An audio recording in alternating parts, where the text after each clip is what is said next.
Greetings, it's Tony.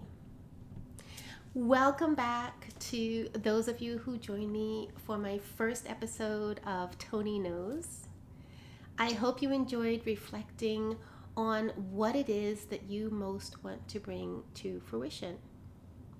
If this is your first time here, welcome and thank you for joining me here on this journey of self inquiry and creating what is most needed at this time.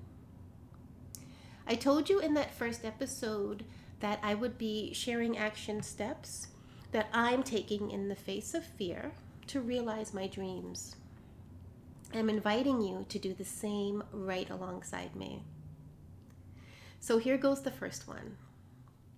We've got to get our minds and hearts right. For those of you who have been on this earth for a while, we've inherited and picked up a bunch of beliefs about ourselves and the world. Many of those beliefs have served us well. They are part of our hard wiring to help us stay safe so that we're here to fight another day. So yay, limiting beliefs. But many of our beliefs are no longer serving us. We can return to the example of Toni Morrison and her writing of The Bluest Eye that I talked about in my first video. Remember, she wrote it because the story was one that she wanted to read. And the novel has changed hundreds of thousands, if not millions, of lives. Now, what if Morrison had asked herself, who am I to write this novel? What if I flub it? What will people think of this thing that I've done? She may very well have thought those things. But you know what? She went ahead and did them anyway. And there are plenty of examples like that. I'm sure you can think of quite a few. So you may be asking, Toni, where's the practical tip you talked about? It's releasing limiting beliefs about abundance. I'm not sharing this because I've mastered it, but because I tried it and I found it powerful. I found it through Insight Timer, and there's a creator there named Carrie Sewell. And I suspected that others could use this technique, and so I'm sharing it with you. When I talk about abundance, I'm not just talking about money. Although if that's what you need, then full on concentrate on that. Know where you are and what it is that you need for you. So let's get into the practice.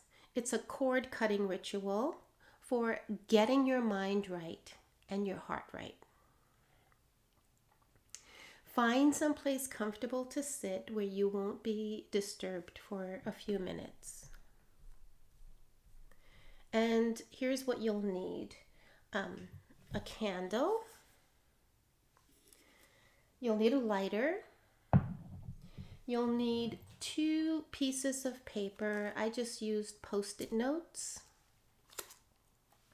You'll need a pen, a glass of water, some sort of vessel, a plate or a bowl. For example, I used the bowl from my pestle, my mortar and pestle.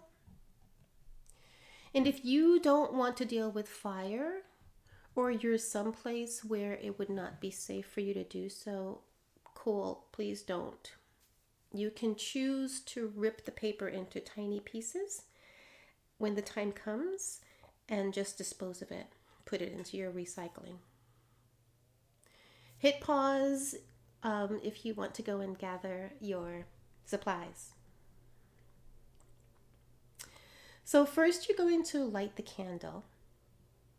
And take a few moments, a couple of seconds to set an intention for your practice. Then take one of your pieces of paper and at the top write limiting beliefs about abundance. This may be things like, I'm not worthy of abundance, or I'm not worthy of meaningful relationships. Everyone is shallow, for example. Rich people suck, whatever that looks like for you. And list as many as you can on that one piece of paper. And then sit with what you've written on that first paper for a few moments. Before I go on, I want to say that I will list these steps in the description, so don't worry if you don't want to do it right now. You can come back to it later. So now put that piece of paper down in front of you. Take the second piece of paper, and on top of that, write abundance beliefs. Here you'll write the opposite of what you wrote on that first paper. So if you wrote, I'm not worthy of abundance or meaningful relationships, on this new paper you'll write, I am worthy of abundance or meaningful relationships or a nice house, whatever that looks like for you, right? If you wrote, everyone is shallow, on this new paper you'll write something like, I attract others who align with my values of deep reflection and speaking their truth, for example, right? These are just examples. And then place the second piece of paper in front of you and sit with what you've written for a few moments.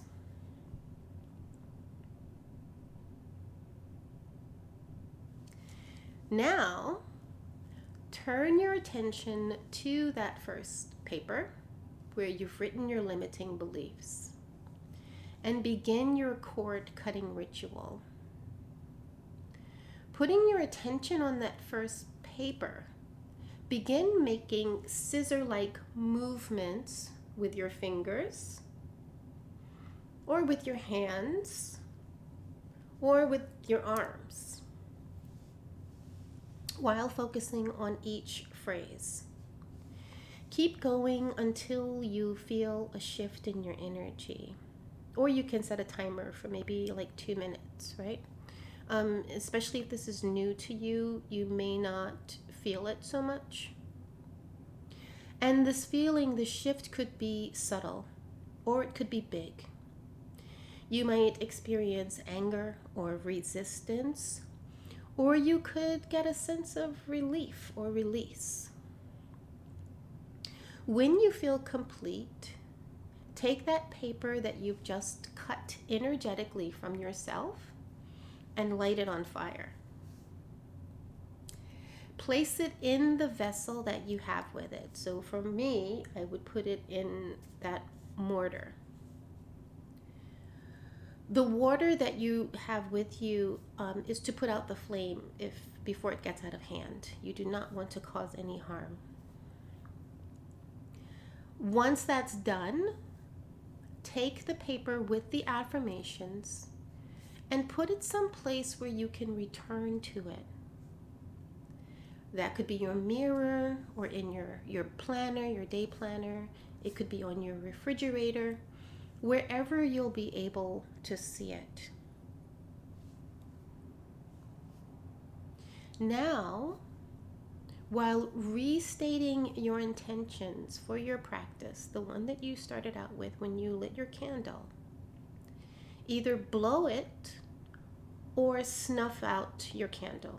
Either blow out or snuff out your candle.